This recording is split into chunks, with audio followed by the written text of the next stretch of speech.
আসসালামু আলাইকুম। আমন্ত্রণ জাগো টিভি নিউজে, সঙ্গে আছি আমি আফরিন সুমনা। শুরুতেই জানিয়ে দিচ্ছি সংবাদ শিরোনাম। যুক্তরাষ্ট্র পর্যন্ত পৌঁছতে পারে ইরানের ক্ষেপণাস্ত্র, ট্রাম্প। ইরানের হাতে যাচ্ছে চীনের সুপারসনিক ক্ষেপণাস্ত্র CM-302, এটি কতটা ভয়ঙ্কর? যুদ্ধের দ্বার প্রান্তে যুক্তরাষ্ট্র, মধ্যপ্রাচ্যে 3 শতাধিক মার্কিন যুদ্ধ বিমান মোতায়েন। যুক্তরাজ্য ও ফ্রান্স ইউক্রেনকে পরমাণু অস্ত্র দিলেই পাল্টা পারমাণবিক হামলা করা হবে, হুঁশিয়ারি পুতিনের।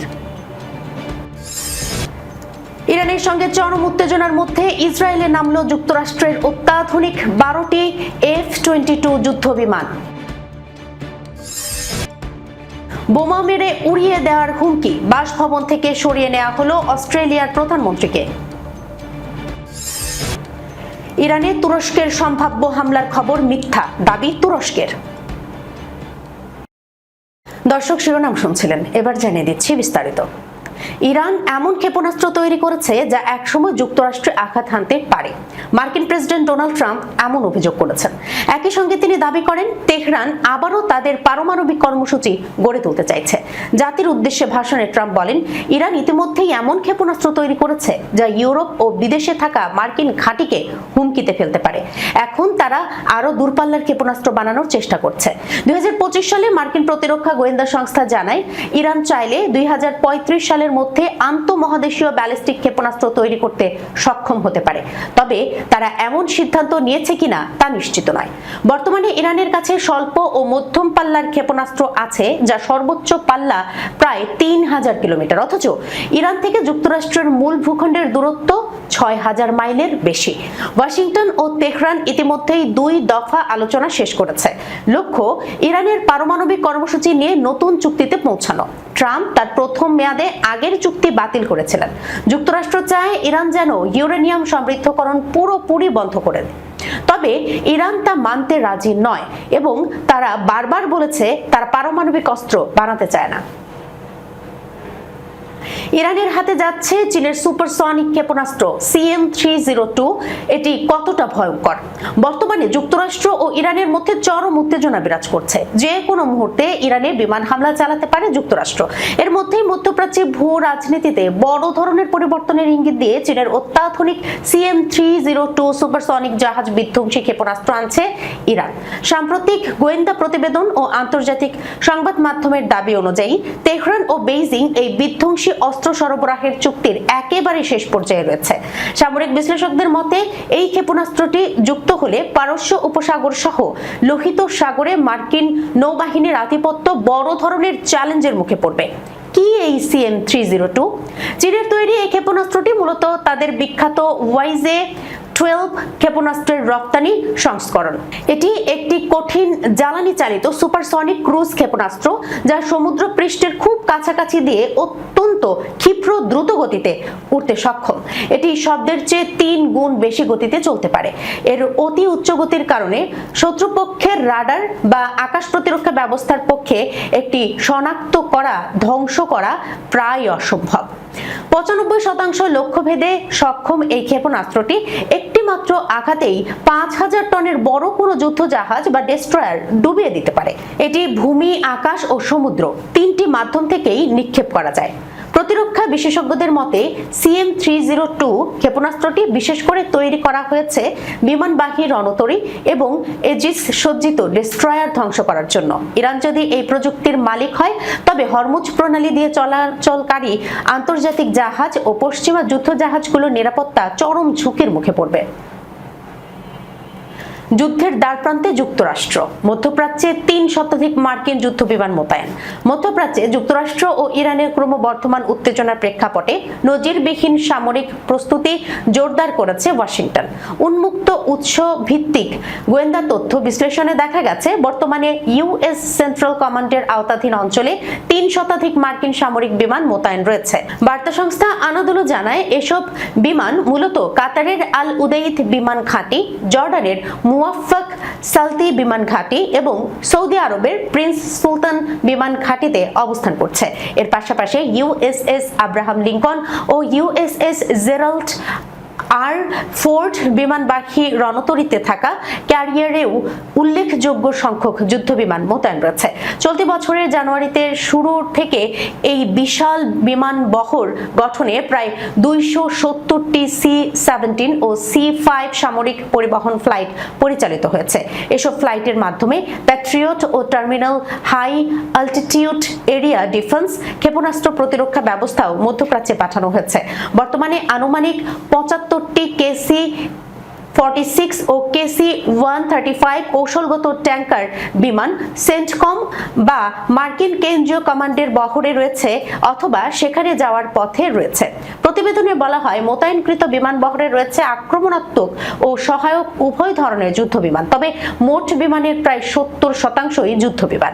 এর মধ্যে 84টি F-84টি FE/F, 36টি F-15E, 48টি F-16C/CJ/CM এবং 42টি F-35A/C। বাকি 30% বিশেষায়িত ভূমিকার বিমানের মধ্যে রয়েছে 18টি EA-18G গ্রাউলার ইলেকট্রনিক ওয়ারফেয়ার বিমান, 12টি A-10C Thunderbolt close air support বিমান, 5টি E-11A battlefield airborne communication node এবং 6টি E-3 sentry airborne warning and control system অ্যাওয়াক্স। যুক্তরাজ্য ও ফ্রান্স ইউক্রেনকে পরমাণু অস্ত্র দিলেই পাল্টা পারমাণবিক হামলা করা হবে, হুঁশিয়ারি রাশিয়ার। ইউক্রেনকে পরমাণু অস্ত্র সরবরাহ করা হলে পাল্টা পারমাণবিক হামলা চালাতে পারে রাশিয়া বলে কড়া হুঁশিয়ারি দিয়েছে মস্কো। রাশিয়ার সাবেক প্রেসিডেন্ট ও দেশটির নিরাপত্তা পরিষদের উপপ্রধান দিমিত্রি মেদভেদেভ বলেছেন, যুক্তরাজ্য ও ফ্রান্স কিয়েভকে পারমাণবিক ওয়ারহেড দিলে তা সরাসরি যুদ্ধরত একটি দেশের হাতে পরমাণু অস্ত্র তুলে দেওয়ার শামিল হবে, যার জবাবে রাশিয়া নন স্ট্র্যাটেজিক পারমাণবিক অস্ত্র ব্যবহারের পথেও যেতে পারে। খবর আনাদোলিয়া এজেন্সির। সামাজিক যোগাযোগ মাধ্যমে এক বার্তায় তিনি এই কথা বলেন। দিমিত্রি মেদভেদেভ হুঁশিয়ারি দিয়ে আরো বলেন, লন্ডন ও প্যারিস এমন পদক্ষেপ নিলে মস্কো কৌশলগত নয় এমন পারমাণবিক অস্ত্র ব্যবহার করতে পারে। ক্রেমলিন বলছে, এতে আন্তর্জাতিক নিরস্ত্রীকরণ ব্যবস্থাই হুমকির মুখে পড়বে। তার মতে, ব্রিটেন ও ফ্রান্স যদি ইউক্রেনকে পারমাণবিক ওয়ারহেড দেয় তাহলে রাশিয়া নন স্ট্র্যাটেজিক পারমাণবিক অস্ত্র ব্যবহার করতে বাধ্য হবে। দিমিত্রি মেদভেদেভ বলেন, রাশিয়ার বৈদেশিক গোয়েন্দা সংস্থা SBR এর দেয়া তথ্য চলমান পরিস্থিতিকে আমূল বদলে দিচ্ছে। ওই তথ্যে ইউক্রেনকে পারমাণবিক অস্ত্র দেওয়ার গোপন পরিকল্পনায় যুক্তরাজ্য ও ফ্রান্স জড়িত বলে বিস্ফোরক অভিযোগ সামনে আনা হয়েছে। এর আগে মঙ্গলবারই রাশিয়ার বৈদেশিক গোয়েন্দা সংস্থা SBR অভিযোগ করে ব্রিটেন ও ফ্রান্স ইউক্রেনকে পারমাণবিক অস্ত্র দিতে চায়। তাদের দাবি, এমন পদক্ষেপ শান্তি আলোচনায় কিয়েভের অবস্থান শক্তিশালী করতে পারে মনে করেই এই পথে হাঁটার কথা ভাবছে ব্রিটেন ও ফ্রান্স। মধ্যপ্রাচ্যে বড় ধরনের সামরিক উপস্থিতির অংশ হিসেবে গতকাল মঙ্গলবার স্থানীয় সময় বিকেলে ইসরায়েলের দক্ষিণাঞ্চলের একটি বিমান ঘাঁটিতে 12টি মার্কিন F-22 যুদ্ধ বিমান অবতরণ করেছে। ইসরায়েলের রাষ্ট্রীয় সম্প্রচার মাধ্যম কান ও তুর্কি গণমাধ্যম আনাদোলু জানিয়েছে, ইরানের সঙ্গে ক্রমবর্ধমান উত্তেজনার প্রেক্ষাপটে মার্কিন সামরিক শক্তি জোরদার করতেই এই অত্যাধুনিক যুদ্ধ বিমানগুলো মোতায়েন করা হলো। প্রতিবেদনে উল্লেখ করা হয়েছে, F-22 র্যাপ্টর বর্তমানে বিশ্বের অন্যতম শক্তিশালী ও উন্নত যুদ্ধ বিমান, যা কেবল যুক্তরাষ্ট্রের কাছেই রয়েছে। এই যুদ্ধ বিমানগুলোর প্রধান কাজ হলো শত্রু সীমানার ভেতরে ঢুকে পড়া, আকাশ প্রতিরক্ষা ব্যবস্থা ধ্বংস করা এবং রাডার স্টেশনগুলো অকেজো করে দেয়া। ইরানের পারমাণবিক কর্মসূচি নিয়ে চলমান আলোচনা যদি ব্যর্থ হয় তবে তেহরানের বিরুদ্ধে সামরিক ব্যবস্থা নেওয়া হবে বলে হুমকি দিয়েছেন মার্কিন প্রেসিডেন্ট ডোনাল্ড ট্রাম্প। তার এই হুমকির পরপরই পারস্য উপসাগরীয় অঞ্চলে মার্কিন সামরিক উপস্থিতি উল্লেখযোগ্য হারে বাড়ানো হয়েছে। ইসরায়েলে এই স্টিলথ যুদ্ধ বিমান মোতায়েনকে সেই রণতৎপরতার অংশ হিসেবেই দেখা হচ্ছে। বোমা মেরে উড়িয়ে দেওয়ার হুমকি, বাসভবন থেকে সরিয়ে নেওয়া হলো অস্ট্রেলিয়ার প্রধানমন্ত্রীকে। অস্ট্রেলিয়ার প্রধানমন্ত্রী অ্যান্থনি আলবানিজের সরকারি বাসভবনে বোমা হামলার হুমকি দেওয়া হয়েছে। এই ঘটনার নিরাপত্তা শঙ্কায় তার সরকারি বাসভবন দ্য লজ থেকে সরিয়ে নেওয়া হয়েছে। বেইজিং এর নিষিদ্ধ একটি চীনা নাচ ও গানের দলের অনুষ্ঠান বাতিল না করলে প্রধানমন্ত্রীর বাসভবন উড়িয়ে দেওয়ার কথা বলা হয়েছে ওই হুমকিতে। মঙ্গলবার সন্ধ্যায় অস্ট্রেলিয়ার রাজধানী ক্যানবেরায় অবস্থিত অবস্থিত তার সরকারি বাসভবনে এই ঘটনা ঘটে। স্থানীয় সংবাদ মাধ্যমগুলোর হাতে আসা ইমেইলে দেখা গেছে শেন ইউনথ নামের ওই সাংস্কৃতিক গোষ্ঠীকে তাদের আসন্ন অনুষ্ঠান বাতিল করতে বলা হয়েছে। অন্যথায় ক্যানবেরায় প্রধানমন্ত্রীর বাসভবনে বোমা হামলার হুঁশিয়ারি দেওয়া হয়েছে। অস্ট্রেলিয়ান ফেডারেল পুলিশ জানিয়েছে সন্ধ্যা 6টার দিকে তারা একটি কথিত নিরাপত্তা ঘটনার খবর পেয়ে সেখানে অভিযান চালায়। ঘটনার পরপরই প্রধানমন্ত্রীকে নিরাপদ স্থানে নিয়ে যাওয়া হয় এবং কয়েক ঘন্টা তিনি অন্য একটি স্থানে অবস্থান করেন। এএফপি জানায় সুরক্ষিত স্থাপনাটিতে পূর্ণাঙ্গ তল্লাশি চালানো হয়েছে, তবে সন্দেহজনক কোনো বস্তু বা হুমকির প্রমাণ পাওয়া যায়নি। তারা আরও জানিয়েছে বর্তমানে জনসাধারণ বা আশপাশের এলাকায় কোনো ধরনের হুমকি নেই। ঘটনার বিস্তারিত পরে জানানো হবে। প্রধানমন্ত্রীর কার্যালয়ের এক মুখপাত্র বলেন, আমরা অস্ট্রেলিয়ান ফেডারেল পুলিশের ওপর আস্থা রাখি, তারা তাদের দায়িত্ব পালন করছে, এজন্য তাদের ধন্যবাদ জানাই। ইরানে তুরস্কের সম্ভাব্য হামলার খবর মিথ্যা, দাবি তুরস্কের। তুরস্কের ডিসইনফরমেশন কন্ট্রোল সেন্টার জানিয়েছে যুক্তরাষ্ট্র ইরানে আক্রমণ করলে তুরস্ক ইরানের ভূখণ্ডে আক্রমণ করতে পারে। কিছু মিডিয়ায় প্রচারিত এই তথ্য সম্পূর্ণ মিথ্যা। প্রশাসনিক বিভাগ সোশ্যাল মিডিয়ায় একটি পোস্টে বলেছে, কিছু মিডিয়া আউটলেটে যে দাবি করা হয়েছে তা বিভ্রান্তিকর। তুরস্ক প্রতিবেশী দেশের ভূখণ্ড ও সার্বভৌমত্বের প্রতি দীর্ঘমেয়াদী সম্মান বজায় রাখে। সংবাদে আরও বলা হয়েছে, আঙ্কারা নিয়মিতভাবেই দেশের সীমান্ত রক্ষার জন্য প্রয়োজনীয় পদক্ষেপ গ্রহণ করে, যা অঞ্চলের কোনো উত্তেজনার সময়ও সমানভাবে প্রযোজ্য। প্রশাসন জানিয়েছে তুরস্ক যে কোনো সময় সীমান্তের নিরাপত্তা নিশ্চিত করতে সব ধরনের প্রয়োজনীয় ব্যবস্থা গ্রহণ করে, তা সংকটের সময় হোক বা অন্য সময়ে। সবশেষে তারা জনগণকে অনুরোধ করেছে যে অনিশ্চিত তথ্য ও গুজবে বিশ্বাস না করে সরকারি এবং কর্তৃপক্ষের প্রকাশিত তথ্যের উপর নির্ভর করুন। দর্শক, এই ছিল এখনকার মতো জাগো টিভি নিউজে। যাবার আগে সংবাদ শিরোনামগুলো জানাচ্ছি আরো একবার।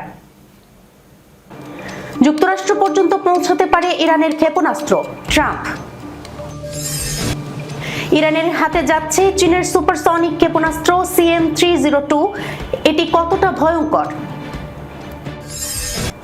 যুদ্ধের দ্বার প্রান্তে যুক্তরাষ্ট্র, মধ্যপ্রাচ্যে 3 শতাধিক মার্কিন যুদ্ধ বিমান মোতায়েন। যুক্তরাজ্য ও ফ্রান্স ইউক্রেনকে পরমাণু অস্ত্র দিলেই পাল্টা পারমাণবিক হামলা করা হবে, হুঁশিয়ারি পুতিনের। ইরানের সঙ্গে চরম উত্তেজনার মধ্যে ইসরায়েলে নামল যুক্তরাষ্ট্রের অত্যাধুনিক 12টি F-22 যুদ্ধ বিমান। বোমা মেরে উড়িয়ে দেওয়ার হুমকি, বাসভবন থেকে সরিয়ে নেওয়া হলো অস্ট্রেলিয়ার প্রধানমন্ত্রীকে। ইরানে তুরস্কের সম্ভাব্য হামলার খবর মিথ্যা, দাবি তুরস্কের। এখনকার মতো এই পর্যন্তই। এতক্ষণ পর্যন্ত যারা সঙ্গে ছিলেন সবাইকে ধন্যবাদ। আল্লাহ হাফেজ।